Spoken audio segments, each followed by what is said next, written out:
Assalamualaikum warahmatullahi wabarakatuh. Kami dari kelompok 4 akan mempresentasikan hasil diskusi kami tentang persuasi pada generasi milenial dengan subtopik pengertian karakteristik generasi milenial, konsep persuasi pada generasi milenial, dan contoh-contoh penerapan persuasi pada generasi milenial. Yang pertama, pengertian dari persuasi. Apa sih persuasi? Persuasi adalah proses usaha untuk mengubah atau menyebabkan perubahan sikap atau perilaku orang lain melalui beberapa teknik atau cara tertentu yang dapat terjadi di mana saja dan kapan saja.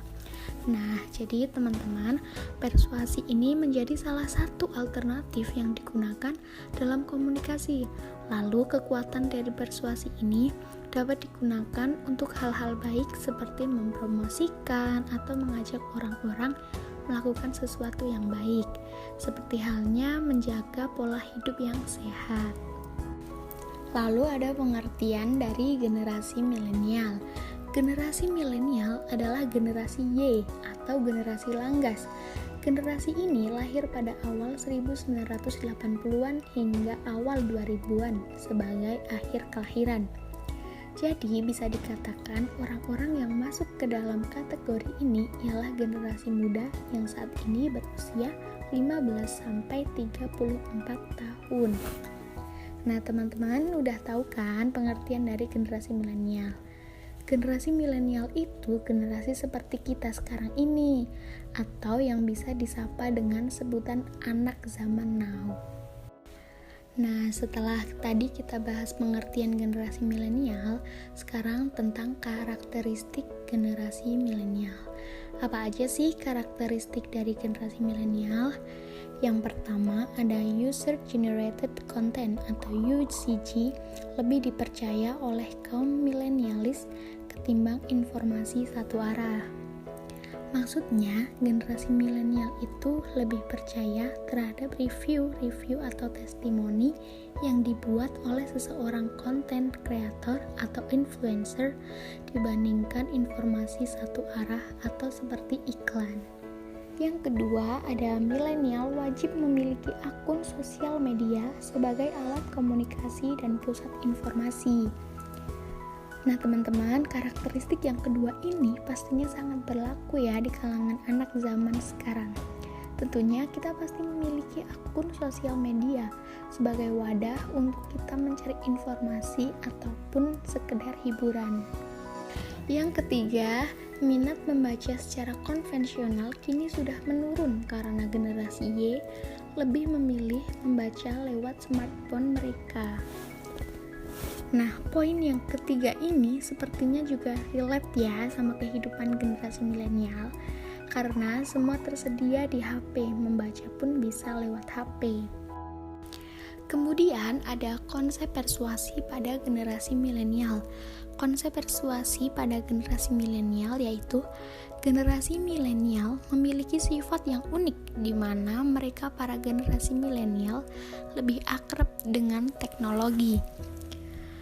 Nah, karena generasi milenial ini sangat akrab dengan teknologi, jadi konsep persuasi pada generasi milenial ini bertujuan untuk mengajak generasi milenial melaksanakan gerakan perubahan dengan cara mengajak melalui perantara sosial media.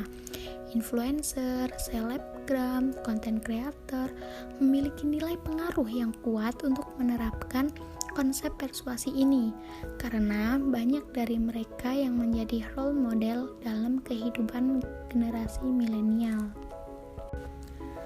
Dilanjutkan, kami akan mencontohkan penerapan persuasi pada generasi yang milenial. Yang pertama, influencer membantu memberikan motivasi dan arahan kepada para generasi milenial untuk meningkatkan minat baca. Teman-teman tahu kan kalau zaman sekarang itu banyak masyarakat yang suka meneruskan informasi tidak benar atau hoax. Itu dikarenakan banyak dari mereka meneruskan informasi tanpa dibaca dan dimengerti terlebih dahulu apa maksud dari info tersebut. Oleh karena itu, budaya membaca sangatlah penting, sehingga untuk meningkatkan minat baca, maka diperlukan seruan gerakan untuk memunculkan budaya lewat para influencer yang ada di sosial media. Selain itu, terdapat contoh lain, yakni mengadakan seminar online tentang bisnis online pada era digital yang bertujuan untuk mendapatkan uang belanja bagi generasi milenial melalui postingan poster di media sosial. Kemudian ada mengajak para generasi milenial untuk membuang sampah pada tempatnya dengan cara melalui iklan dalam TV atau baliho. Yang terakhir, influencer atau konten kreator bisa memotivasi generasi milenial untuk berbagi atau open donasi melalui konten yang mereka buat. Sekian presentasi dari kelompok kami. Apabila ada kekurangan, kami mohon maaf. Terima kasih. Wassalamualaikum warahmatullahi wabarakatuh.